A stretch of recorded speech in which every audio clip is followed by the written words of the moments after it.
Oi, pessoal. O objetivo da aula de hoje é nós falarmos sobre o TDAH na idade adulta. Nós entendermos como é o dia a dia de uma pessoa com TDAH que de alguma forma ou não teve o seu diagnóstico em fases anteriores ou somente agora, no momento tardio, ele se descobre com TDAH.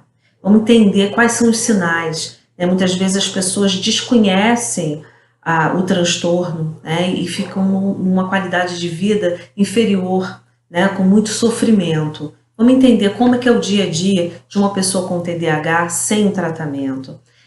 O que é percebido nessas pessoas? Que existe uma desorganização acentuada no dia a dia. Existe uma tendência a deixar as atividades incompletas, Mal acabou uma atividade, começa outra, e aí começa outra, e não termina o ciclo. Isso vai trazendo um sentimento de insatisfação e de frustração muito grande. Esquecimentos frequentes, desde esquecimentos de datas importantes, o que muitas vezes acaba levando a problemas até no relacionamento, porque as pessoas acabam achando que ele não está dando atenção o suficiente, como também esquecimentos de datas, horários, reuniões. E isso pode levar também a muitos problemas no trabalho. Um superfoco, que acontece muitas vezes com adultos, eles acabam sendo como se fosse workaholic, Eles são viciados num trabalho que eles gostam muito. E aí eles acabam focando toda a energia num projeto, toda a energia numa ideia e todo o resto fica para trás. Como existe muita dificuldade na autogestão, existe uma tendência muito grande a se frustrar. E às vezes projetos em que ele teve um super foco, ainda assim ele não tem o sucesso merecido. Ou, quando consegue, é num preço muito alto, às vezes de desgaste das relações. Existe muita dificuldade em se manter em ambientes corporativos, porque é muito complicado atender às regras, aceitar as regras. Acabam muitas vezes trabalhando por conta própria, com projetos pessoais, como autônomos. As pesquisas mostram que existe um índice bem maior de risco de acidentes de trabalho e acidentes de carro em pacientes com TDAH. Existe também um risco maior de abusos em relação a álcool ou drogas. Existe uma tendência a uma dependência maior. Existe um aspecto muito forte da impulsividade, e essa impulsividade pode se dar desde a maneira de falar com o outro, numa inadequação, tendo dificuldade de esperar a sua vez, parecendo que está atravessando a outra pessoa, ou até mesmo não pensar antes de falar, e depois se arrepender até do que falou, gerar um mal-estar. Dificuldades em priorizar. O que eu devo fazer primeiro? O que vem depois? O passo a passo, um planejamento. Isso tudo acaba sendo muito difícil no dia a dia de quem tem TDAH. E se a gente for pensar em todas essas questões, as consequências são muito grandes. Primeiramente, consequências subjetivas na autoestima, no sentimento de menos-valia, no sentimento de não dar certo, como também traz consequências acadêmicas, nos relacionamentos. Quais são as complicações, quando o TDAH, por não ser diagnosticado muito, muito tardiamente, muitas vezes a pessoa já está num quadro muito grande de ansiedade, de muita insegurança emocional. O quadro de ansiedade se dá porque ele remete às situações a um sentimento de impotência, a um sentimento de frustração, a um sentimento de não ter dado certo. Muita instabilidade no humor, uma dificuldade nessa autorregulação emocional. Então, às vezes, sendo muito reativo a situações onde não haveria necessidade, mas ele sente de uma forma muito, muito intensa. E isso acaba trazendo muito estranhamento de quem está ao redor. Muita indecisão, até por conta da dificuldade em perceber quais são as melhores opções. Essa desorganização mental traz uma constante indecisão. né? E a gente sabe que a indecisão leva a conflito, e o conflito muitas vezes leva a uma paralisação. Quadros depressivos também. A depressão é uma das comorbidades do TDAH, como também o transtorno de ansiedade, dentre outros. E um risco de dependência química, né? Todas essas são complicações, riscos realmente do dia a dia de um paciente que não foi diagnosticado e não teve oportunidade de ser tratado em fases anteriores. Mas o objetivo desse vídeo é justamente trazer a informação de que nunca é tarde para a gente estar tratando, para a gente estar cuidando, né? Eu tenho pacientes, como eu falei com vocês, que os pais com 40, 30, 40 anos começam o tratamento, começa a ter uma maior qualidade de vida. É claro que quanto mais tempo demora, né, mais resquícios, mais prejuízos tendem a ficar, até em relação à subjetividade. Mas eu queria trazer para vocês também estratégias. Quais são as estratégias que o adulto com TDAH pode ter no seu dia a dia? Tá? Estratégias para lidar melhor com o TDAH. Bom, uma questão que eu sempre falo para os meus alunos e também para os meus pacientes é a utilização da agenda aberta, né? A agenda aberta é uma tática onde a pessoa vai poder visualizar, né? Ou uma semana, ou de 15 em 15 dias, e ali ele vai conseguir visualizar todos os seus compromissos. A agenda tradicional, ela não tende a ser eficaz, né? Porque a pessoa às vezes começa usando, mas depois esquece de olhar. A agenda aberta é uma agenda que deve ficar num local de fácil acesso, ou no quarto, no mural, onde a pessoa tem esse hábito de estar olhando.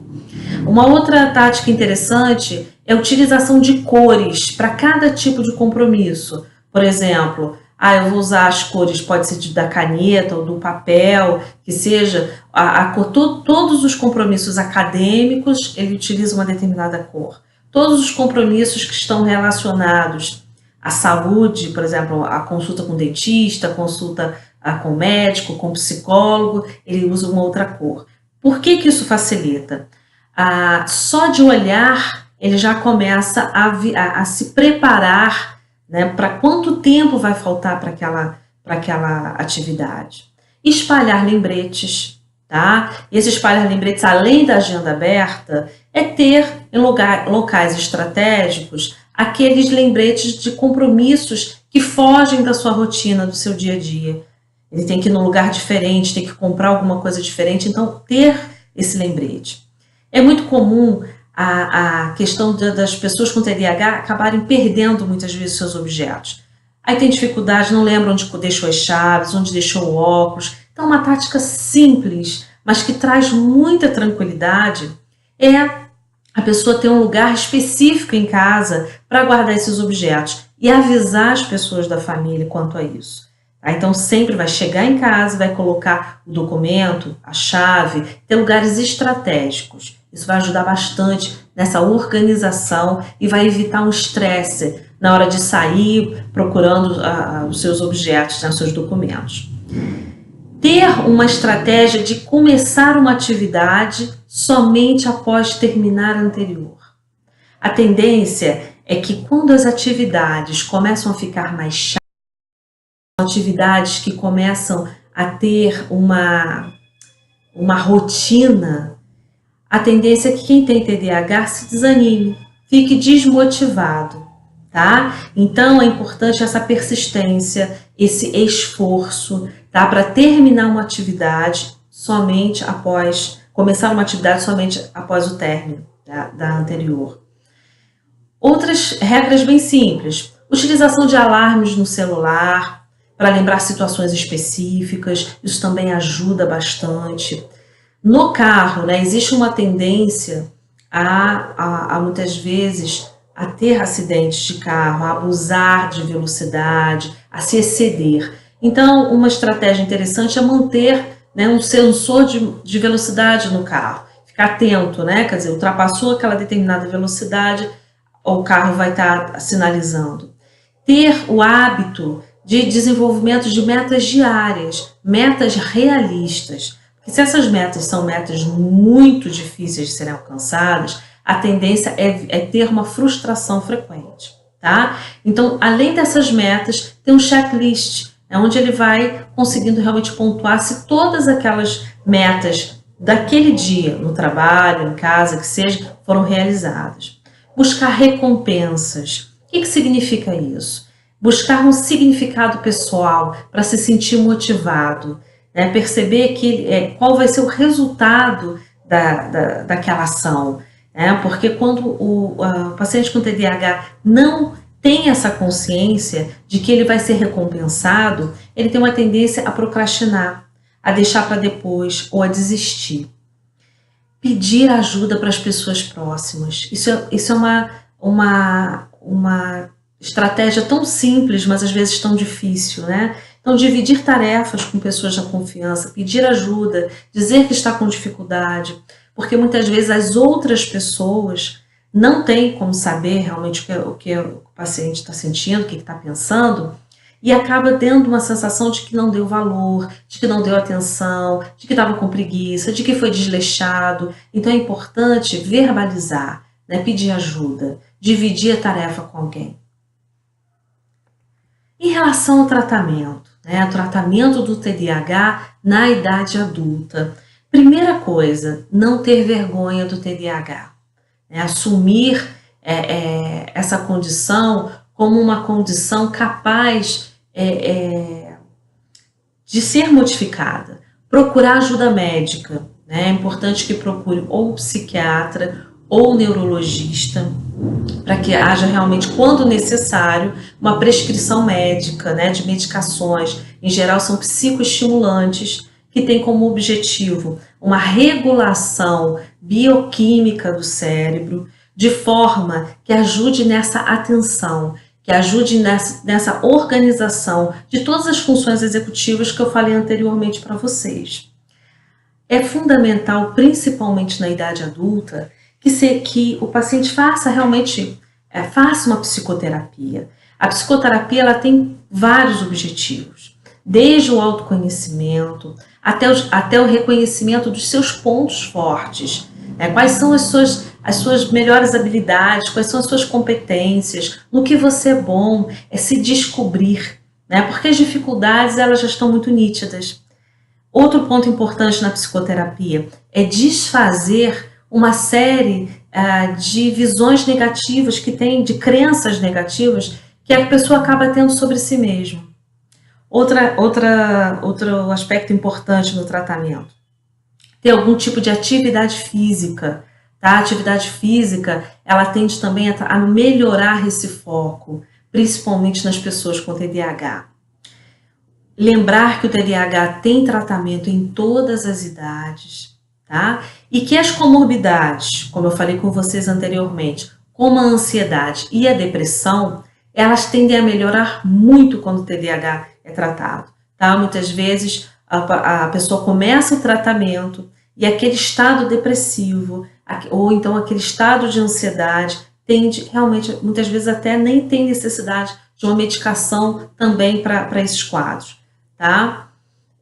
Então, eu gostaria de trazer para vocês essas informações, né? Acho que é interessante vocês divulgarem. Muitas vezes os adultos, eles acabam não reconhecendo o seu quadro, isso leva a muito sofrimento, a muitos divórcios, a muita evasão escolar, né, acadêmica, desiste de uma faculdade, uma universidade, relacionamentos que não dão certo, muitas demissões, muitos problemas financeiros também por conta dessa dificuldade de autogestão, tá? Então, a partir do momento em que essa pessoa começa realmente a tratar, a cuidar, tanto de uma questão bioquímica, né, de uma regulação aí de neurotransmissores importantes do cérebro que tendem a estar em desequilíbrio com pessoas com TDAH, como também em relação a uma psicoterapia, tá ok?